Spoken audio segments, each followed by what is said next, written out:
우리가 오늘 함께 묵상하고자 하는 말씀은 시편 90편의 말씀입니다.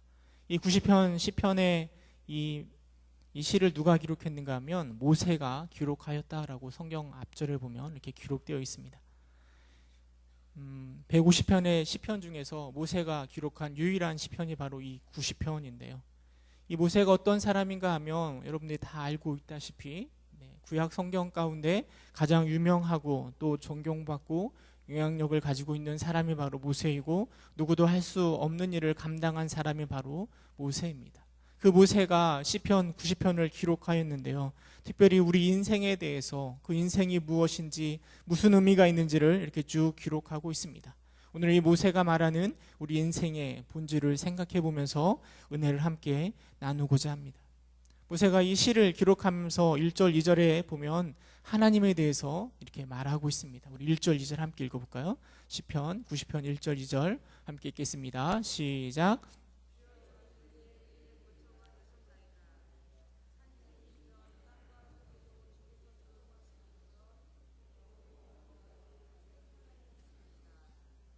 모세가 시를 시작하면서 하나님에 대해서 설명하는데요, 그 하나님이 어떤 하나님인가 하면 대대 우리의 거처가 되시는 하나님이라고 기록하고 있습니다.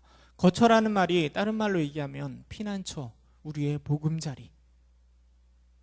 물론 모세 때 이스라엘 백성들이 애굽에서 400년 동안이나 종노릇 해왔지만 이스라엘 백성들을 저 애굽에서 출애굽시키시고 그리고 가나안 땅으로 인도하신 분이 바로 우리의 하나님이라는 생각 가운데 모세는 우리 하나님을 거처, 보금자리라고 고백하고 있습니다. 저 가나안 땅에 정착할 이스라엘 백성들에게 어떻게 생각해 보면 거처가 되는 것은 바로 가나안 땅일 겁니다. 그러나 모세가 생각할 때 저 가나안 땅보다 그 땅으로 인도하신 주님이야말로 이스라엘 백성들의 우리의 거처고 보금자리라라고 고백하고 있는 것입니다. 뿐만 아니라 모세는 그 하나님을 뭐라고 고백하는가 하면 산이 생기기도 전에, 땅과 세계가 만들어지기 전부터 하나님이셨다라고 고백하고 있습니다. 저 과거에서부터 지금까지 우리를 인도하신 하나님 참 신일 뿐만 아니라 지금부터 영원까지 우리와 함께 하시며 우리를 인도하실 하나님이라고 고백하고 있는 것입니다. 이 고백이 바로 이 모세가 바라보고 있는 하나님의 모습이고 그리고 신앙의 고백이라 생각되어집니다. 이곳에 계신 여러분들의 입술 가운데서도 이런 하나님을 향한 나의 보금자리가 되시고 나의 거처가 되시고 지금부터 영원까지, 과거에도 계속 나의 하나님이셨지만 앞으로도 영원까지 우리의 하나님 되실 그분을 고백하는 여러분 되시기를 주님의 이름으로 축원합니다. 이렇게 하나님에 대해서 고백한 모세는 이제는 인간에 대해서 말하고 있습니다. 특별히 하나님과 인간을 대조하면서 말을 하는 듯합니다. 3절에 보면 인간의 모습을 어떻게 기록하고 있는가 하면요, 우리 3절 함께 읽어볼까요? 3절 함께 읽겠습니다. 시작. 주께서 사람을 티끌로 돌아가게 하시고 말씀하시기를 너희 인생들은 돌아가라 하셨사오니. 하나님께서 사람을 어디로 돌아가게 말씀하셨는가 하면 티끌로 돌아가라라고 말씀하고 계십니다. 여러분, 티끌로 돌아간다라는 것이 무슨 의미일까요? 티끌 하면 어떤 이미지가 떠오르십니까? 티끌은 세상에서 가장 보잘것없는 존재, 아무짝에도 쓸모없는 존재가 바로 티끌 아니겠습니까?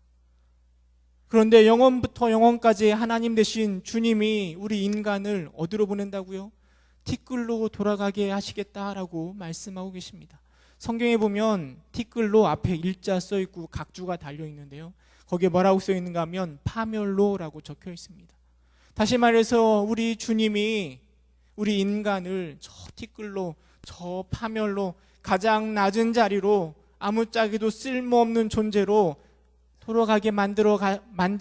돌아가게끔 하시겠다라고 모세가 기록하고 있는 것입니다. 영원부터 영원까지 하나님이신 주님이신 그분과 티끌로 돌아갈 수밖에 없는 인간의 모습은 너무나 대조적입니다. 그러나 이것이 주의 일을 감당했던 모세가 바라보고 있는, 느끼고 있는 하나님과 인간 사이의 거리감이라고 생각되어집니다. 모세가 늘 바라보고 있는 인간의 나약함이라고 말할 수 있을 것입니다.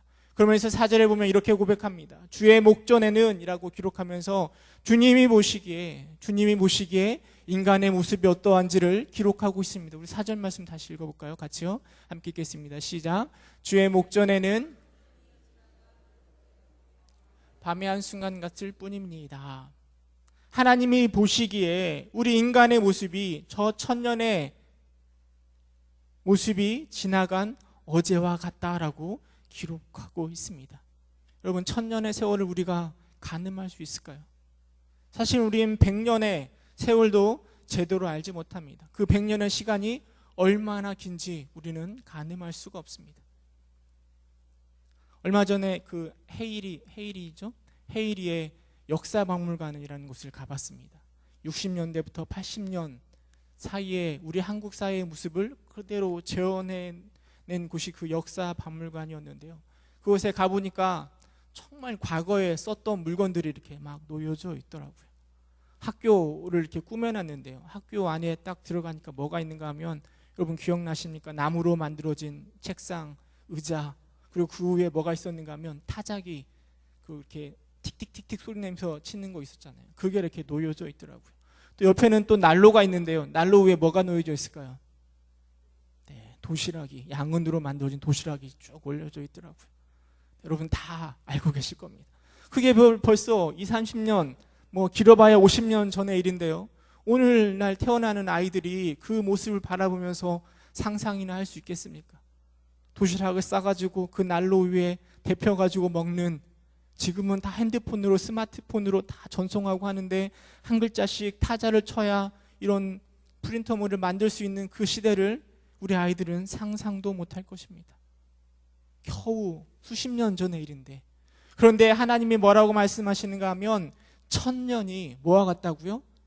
지나간 어제와 같다라고 이야기합니다. 아무 의미도 없이 지나가 버린 어제가 하나님 보시기에 우리 인간의 천년의 기간과 같다라고 이야기하고 있습니다. 주님이 보시기에 우리 인간의 모습이 그만큼 보잘것없어 보인다라는 것입니다. 천년이라는 것은 단순히 시간의 길이뿐만 아니라 그 시간 안에서 살고 있는 우리 인간의 모습도 역시 어제와 같이 한순간에 지나지 않다라고 말하고 있습니다. 뿐만 아니라 밤의 한순간 같다라고 이야기합니다. 어젯밤에 여러분 잠잘 때 한순간 기억나시는 거 있습니까? 요즘에는 하도 날씨가 더워가지고 잠을 자다가 가끔씩 깨긴 하지만, 여러분 어젯밤에 잠깐 깨었던 거 아무것도 기억나지 않는 게 바로 어젯밤의 모습인데, 그런데 하나님이 바라보실 때 우리 인간의 모습이, 인생의 모습이 그와 같다라고 이야기합니다. 이것이 바로 티끌로 돌아갈 수밖에 없는 우리 인간의 모습입니다. 6절에 가면 뭐라고 표현하고 있는가 하면, 푸른 아침에 꽃이 피어 자라다가 저녁에는 시들어 마르나이다. 푸른 아침에 꽃이 피어 자라다가 저녁에는 시들어 마르나이다. 아침에 핀 꽃이 얼마나 아름다워 보입니까? 그런데 그 꽃은 영원토록 계속되는 것이 아니라 저녁이 되면 시들어 사라져 버립니다. 이것이 바로 우리 인간의 모습이고, 모세는 그 인간의 모습을 이렇게 표현하고 있는 것입니다. 여러분, 모세가 이렇게 우리 사람의 인간의 모습을 평가하고 있는데요. 아니, 하나님의 눈으로 바라볼 때 우리 인간의 모습은 풀과 같고, 또 지나간 어제와 같고, 밤의 한순간과 같다라고 말하고 있는데요. 여러분, 이런 평가에 대해서 여러분 만족하고 계십니까? 정말 우리의 인생은 그렇게 보잘것없는, 하나님 보시기에 아무짝에도 쓸모없는 티끌로 돌아갈 수밖에 없는 존재라는 평가에 대해서 여러분 만족하십니까? 납득하십니까? 아무리 우리가 뛰어봤자 벼룩일 수밖에 없고, 아무리 열심히 꽃을 피워봤자 저녁이면 시들 수밖에 없는 연약한 존재이고, 많은 업적을 쌓았다 한들 이것도 결국 티끌로 돌아갈 수밖에 없다라는 모세의 고백을 곰곰이 생각해보면, 오늘 열심히 뛰고 있는 우리 입장에서 생각해보면 좀 서운할 수도 있을 것 같습니다. 군뱅이도 무슨 재주가 있다고 하죠? 구르는 재주가 있는 것처럼 정말 보잘것없는 나이고 우리 인간이지만 그래도 우리는 열심히 뛰고 있는데 왜 우리의 모습에 대해서 이렇게 평가할까요? 모세가 이렇게 평가하는 이유가 무엇인가 하면 8절에 기록되어 있는데 우리 8절 말씀 함께 읽어볼까요? 8절 함께 읽어보도록 하겠습니다. 시작.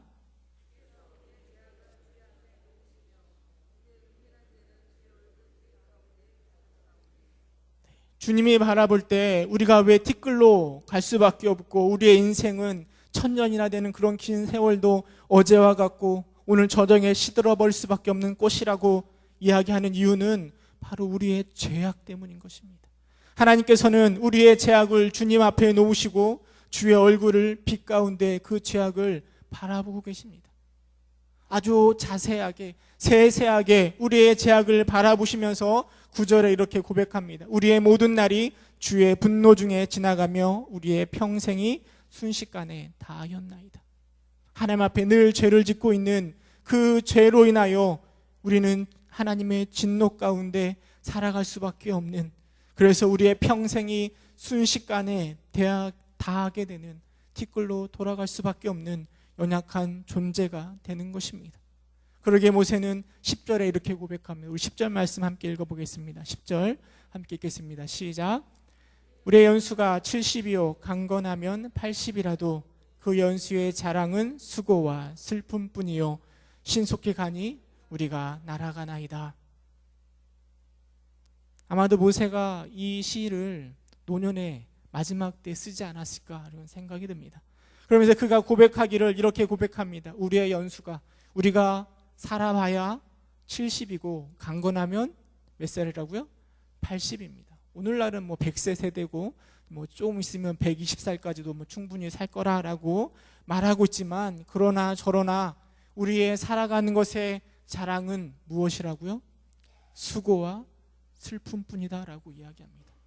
120년 아니 70년 80년 100년을 아무리 열심히 살아간다 한들 우리의 인생을 통하여 우리가 자랑할 수 있는 건 수고한 것, 또 슬픔뿐이라고 고백하고 있는 것입니다.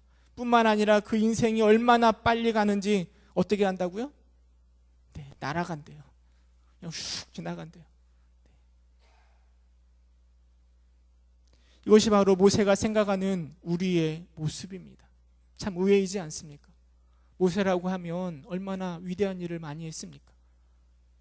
사람들에게 존경받고 이 성경에 있어서 정말 위대한 일을 많이 한 그 모세조차도 자신의 인생을 포함하여 인간의 모든 사람의 인생의 모습이 이와 같이 수고와 슬픔뿐이고 하나님의 분노 가운데 훅 날아갈 수밖에 없는 연약한 존재임을 고백하고 있습니다. 여러분, 모세처럼 비슷하게 우리 인생에 대해서 평가한 사람이 한 명 더 있습니다. 그 사람이 누군가 하면 솔로몬입니다. 솔로몬이 노년에 뭐라고 고백하는가 하면 전도서 1장 2절 3절 함께 읽어볼까요? 네, 화면에 나올 텐데요. 전도서 1장 2절 3절 함께 읽겠습니다. 시작.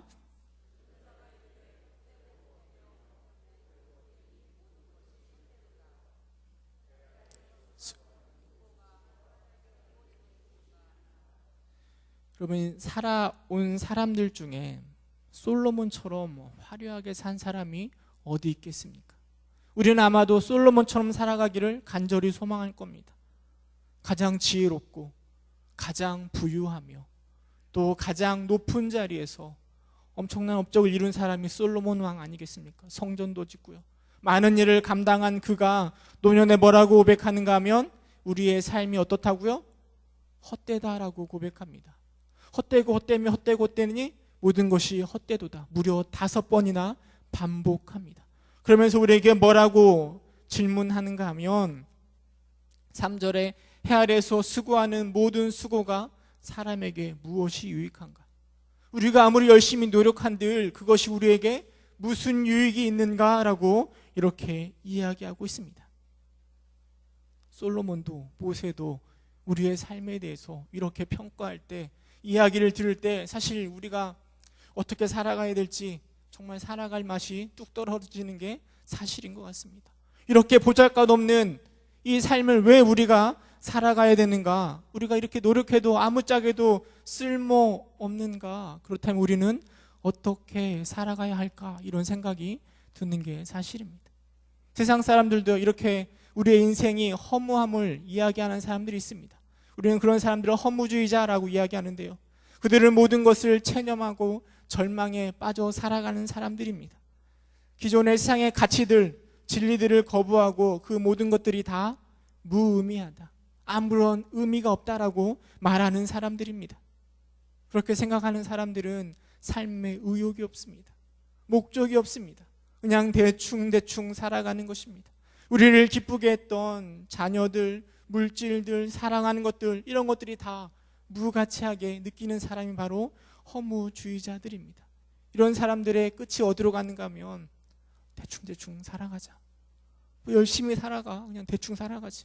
더 나아가면 뭐라고 얘기하는가 하면 우리 그냥 죽자, 살아서 뭐 하겠니, 그냥 죽자, 이런 식으로 더 나아간다는 거죠. 여러분, 인생의 허무함을 얘기하는 사람들이요, 믿는 우리들에게 뭐라고 얘기하는가 하면 당신들 정말 천국 가기를 소망하십니까? 이렇게 질문합니다. 여러분, 천국 가기를 소망하시나요? 소망하시죠? 그런데 왜 오늘 당장 천국에 안 가고 이 힘든 세상에 오늘 또 살아가고 계십니까? 혹시 여러분들 중에 오늘 저와 함께 천국 가고 계신 분, 가고 싶으신 분 계시나요? 그렇게 소망하신다면서 아무도 가기를 원치 않으시는군요. 왜 우리는 오늘 천국 가면 안 될까요? 천국이 이렇게 좋다면 오늘 당장 가는 게 더 낫지 않을까요? 정말 수고와 또 슬픔뿐인 이 세상 가운데 더 살아서 뭐 하겠습니까? 그냥 주님 곁으로 가는 게 훨씬 낫지 않을까요? 빌립보서에 보면 바울이 이런 생각을 합니다. 빌립보서 1장 23절 함께 볼까요? 빌립보서 1장 23절, 내가 그들 사이에 끼었으니 차라리 세상을 떠나서 그리스도와 함께 있는 것이 훨씬 더 좋은 일이라 그렇게 하고 싶으나 라고 바울이 이야기합니다. 바울이 뭐라고 얘기하는가 하면 내가 세상 가운데 살아가는 것보다 세상을 떠나서 천국 가운데 하나님과 함께 하는 것이 훨씬 더 나에게는 더 좋은 일이라 라고 이야기합니다. 근데 바울이 천국에 갔을까요? 안 갔죠. 25절에 가면 이렇게 이야기합니다. 25절, 빌립보서 1장 25절 함께 읽겠습니다. 시작.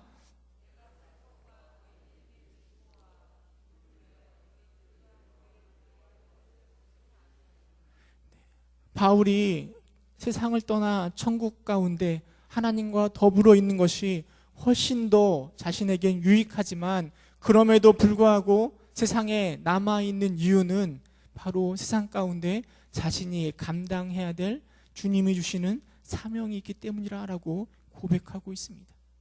여러분, 우리가 오늘 당장 천국에 가지 않고 이 세상 가운데 살아가는 건 세상이 무가치하고 무의미하기 때문이 아니라 세상 가운데 하나님이 우리를 향하여 부어주신 사명이 있고 소명이 있고 감당해야 될 일이 있기 때문에 저 천국을 소망함에도 불구하고 우리는 이 땅 가운데 살아가고 있는 것입니다. 세상에 말하는 허무주의와 모세가 말하는 그 인생의 무상함을 말하는 것에는 분명한 차이가 있습니다. 솔로몬이 헛되고 헛되도다라고 이야기할 때요, 뭐라고 얘기하는가 하면 해 아래서 모든 것이 다 헛되다라고 이야기합니다. 솔로몬이 말하는 그 헛된 삶은 하나님이 없는 해 아래 우리끼리 살아가는 이 삶이 그렇게 허무하다라고 말하고 있는 것입니다. 전도서 12장 1절에 가면 너는 청년의 때에 누굴 기억하라고요? 너의 창조주를 기억하라라고 이야기합니다. 솔로몬이 말하는 것은 세상 가운데 하나님이 없는 이 해 아래서 모든 것이 헛되니 조금이라도 젊었을 때 저 창조주를 기억하라 이렇게 이야기합니다. 전도서 12장 13절에 가면 이렇게 이야기합니다. 이래 결국을 다 들었으니 하나님을 경외하고 그의 명령을 지킬지어다. 이것이 모든 사람의 본분이다 라고 이야기합니다. 솔로몬이 생각할 때 하나님이 없는 이 세상 가운데 살아가는 건 모든 것이 헛된 것입니다. 그러나 우리의 본분을 지키고 하나님을 경외하며 살아갈 때 우리의 삶은 의미가 있고 하나님 보시기에 아름다운 삶이 될 수 있을 거라 솔로몬이 말하고 있는 것입니다. 모세도 마찬가지입니다. 앞에 내용들은 분명히 우리 삶에 대해서 얼마나 무의미하며 얼마나 의미가 없는가를 말하지만 12절에 가면 모세는 이렇게 이야기합니다. 우리 12절 말씀 시편 90편 12절 함께 읽겠습니다. 시작.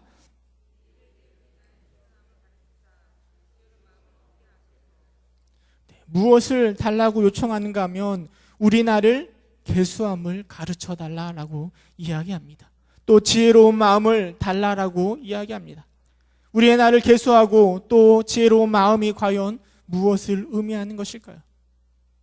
모세는 생각할 때 우리 인생에 있어서 정말 허무하고 아무짝에도 쓸모없고 티끌로 갈 수밖에 없는 그 인생이지만 그 인생의 값어치를 높일 수 있는 건 우리가 그 인생 가운데 열심히 노력해서 무엇인가를 이룰 때 우리의 인생의 가치가 올라가는 것이 아니라 우리의 나를 계수할 수 있는 그 영안을 갖게 될 때 우리의 인생이 값어치가 있게 된다라고 생각하였던 것입니다.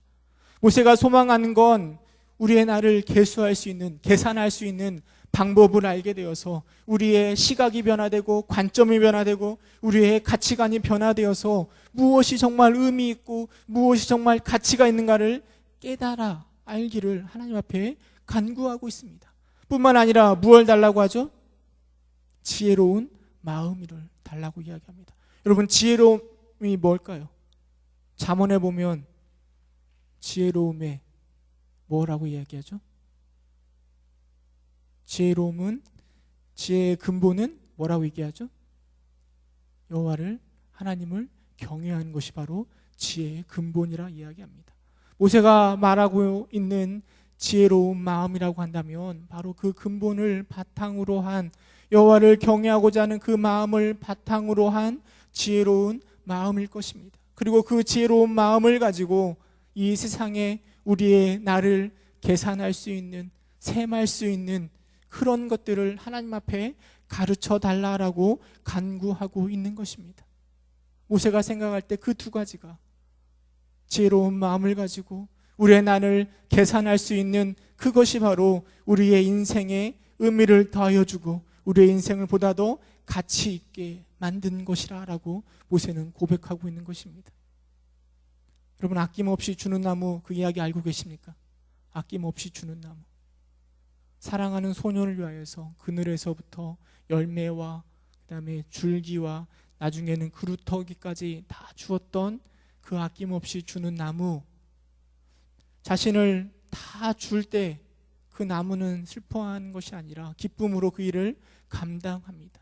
왜냐하면 그가 가지고 있었던 셈법이 있었기 때문입니다. 나누고 사랑하는 그 셈법을 가지고 아낌없이 주는 나무는 사랑하는 자를 위해서 끊임없이 주었던 것입니다. 여러분, 우리에게도 마찬가지입니다. 하나님을 믿는 우리들에게도 이 세상을 살아갈 때 세상을 셈하고 우리의 나를 셈할 수 있는 그 셈법을 하나님에게 가르쳐달라고 간구해야 될 것입니다. 그 셈법 우리가 깨닫고 알게 될 때 우리는 이 헛된 세상 속에서 정말 의미 있는 것이, 값어치 있는 것이 무엇인가를 깨닫게 되고, 그리고 그 깨달음을 통하여 주님의 사명을 알게 되고, 또 힘들고 어렵지만 그럼에도 불구하고 하루를 살아가면서 주님께 영광을 돌릴 수 있는 그 힘을 얻게 될 것입니다. 모세가 말했던 것처럼 우리의 나를 계수할 수 있는 지혜로운 마음을 얻게 달라고 간구하고 그런 것들을 소유하며 우리의 인생 가운데 기쁨으로 살아가시는 여러분 되시기를 주님의 이름으로 축원합니다. 그러면서 모세는 쭉 기도의 제목들을 끊임없이 내놓습니다. 12절에 그렇게 해달라고 간구하였던 모세는 13절에 이제는 무엇이라 간구하는가 하면 여호와여 돌아오소서라고 이야기합니다. 우리 13절 말씀 함께 읽어볼까요? 함께 읽겠습니다. 시작.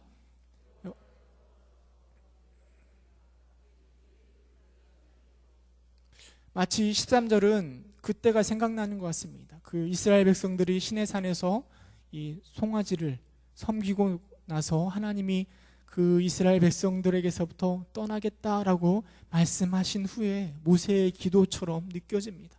여호와여 돌아오소서. 여러분, 이런 기도의 제목이 지금 우리에게 필요한 것입니다. 세상 가운데 우리의 인생의 기쁨을 찾을 수 있는 건 다른 것에서 오는 것이 아니라 우리 주님과 붙들려 살아가고 우리가 주님께 나아가고, 아니 우리 주님이 우리에게로 함께 하시며 동행하실 때 우리는 인생의 기쁨을 누릴 수 있는 것입니다. 그러기에 모세는 13절에 여호와여 돌아오소서라고 간구하며 기도하고 있는 것입니다. 14절에 가면 뭐라고 이야기하는가 하면, 우리 14절 말씀 함께 읽겠습니다. 시작.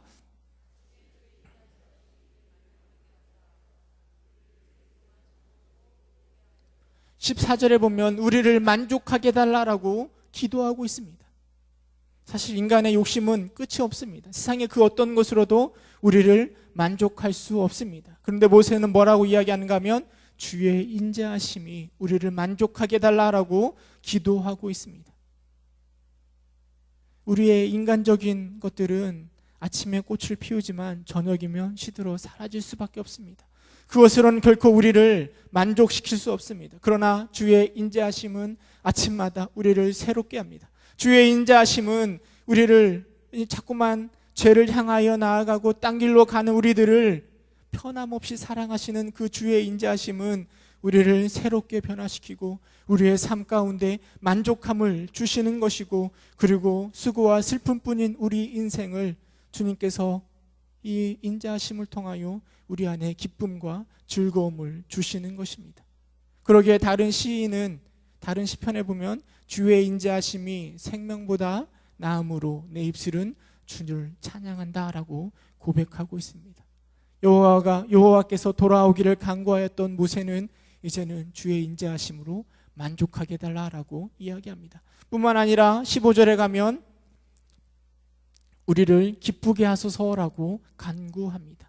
주님의 그 만족함으로 인하여서 우리가 주님의 죄로, 우리가 죄를 지음으로 주님의 심판을 받아 어려움 가운데 있었다면 하나님 그 만족함을 통하여 이제는 우리에게 기쁨이 되어달라라고 간구합니다. 또 네 번째로 16절에 보면 뭐라고 간구하는가 하면 16절 함께 읽어볼까요? 16절 말씀 함께 읽겠습니다. 시작. 주께서 행하신 일을 주의 종들에게 나타내시며 주의 영광을 그들의 자손에게 나타내소서. 뭐라고 간구하는가 하면 그 기쁨이, 그 만족함이 이제는 누구에게 나타나게 해달라고요? 우리 자손에게, 내 자녀들에게, 우리 교회에, 우리 주일학교 아이들에게, 우리 교회에 처음 나온 우리 새가족들에게, 새신자들에게 주의 영광이, 주의 만족이, 인생의 기쁨이 나타나게 해달라라고 모세가 간구합니다. 그리고 마지막 절에 이렇게 간구합니다. 17절 말씀 함께 읽겠습니다. 시작. 주 우리 하나님의 은총을 우리에게 내리게 하사 우리의 손이 행한 일을 우리에게 경고하게 하소서. 우리의 손이 행한 일을 경고하게 하소서라고 간구합니다. 하나님 앞에 우리가 부족하고 연약하지만 하나님, 우리의 인생이, 우리의 믿음이, 우리의 신앙이 더욱더 견고해지고 굳건해지며 하나님 앞에 나아가기를 모세가 간구하고 있습니다. 여러분, 이것이 바로 모세가 오늘 우리에게 들려주는 이야기입니다. 우리의 인생은, 우리의 삶은 하나님 보실 때 너무 부족하고 연약하여 금방 시들어져 없어버리는 꽃과 같고 어제와 같고 한순간에 지나지 않습니다. 그러나 우리가 우리의 나를 계수함을, 지혜로운 마음을 가지게 될 때 우리의 인생에 기쁨을 찾을 수 있고 우리의 인생에 의미를 찾을 수 있는 것입니다. 그러면서 모세는 간구합니다. 여호와여 돌아오소서. 주의 인자하심으로 만족하게 하시고 기뻐하게 하시고 우리 자녀들에게 나타내 주시고 우리를 견고하게 하소서. 하나님 앞에 간구하고 있습니다. 이 밤에 우리도 하나님 앞에 간구할 때, 하나님, 우리는 너무나 연약하고 부족하고 주님 앞에 아무짝에도 쓸모없는 티끌로 돌아갈 수밖에 없는 존재들이지만 하나님, 우리에게 가르쳐 주십시오. 하나님, 우리에게 지혜로운 마음을 주셔서 우리의 인생이 하나님 보시기에 기뻐 받으실 만한 인생이 되어달라고 함께 간구하기를 간절히 소망합니다. 함께 기도하겠습니다.